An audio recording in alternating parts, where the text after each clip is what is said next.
So as you can see, I've got the CMIX mounted here. I've got these little Eurorack indicators. If we connect one of these to the output, we can see if we turn up the output of knob number 3, we get a positive voltage coming out up to 5 volts as we turn it up, and we've got a negative voltage coming out as we turn it down. So we've got a offset there that we can add to these two, or we could just use this as a voltage on its own.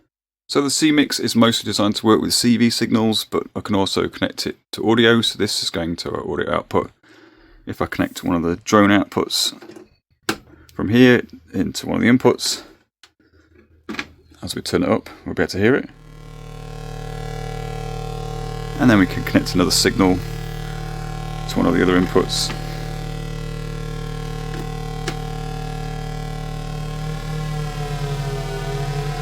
And mix our audio together.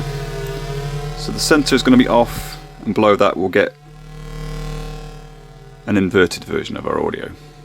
In this example, we're listening to the drone directly, and we can use the CMIX to mix in some extra signals.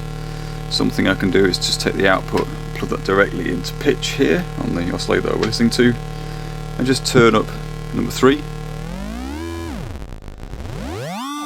As you can hear, that has an offset to the existing pitch. But if we were to plug an LFO into number 1, turn it up a bit,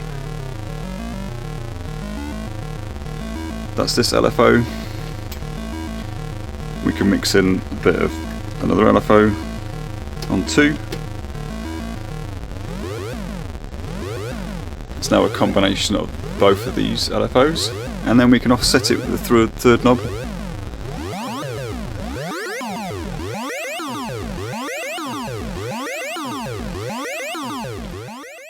Or if we wanted to, we could use the third input to mix in a third signal.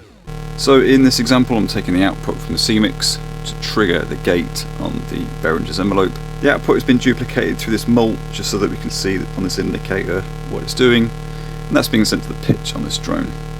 So with these knobs turned up, I can plug in one of the LFOs, which will do this.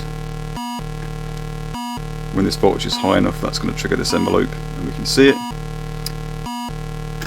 And if we do it from this output, we get a different result. But we can mix these two together to make interesting patterns. So we can take this, add it into the socket. That's going to give us a different result. And then by changing the offset, we can create different patterns too.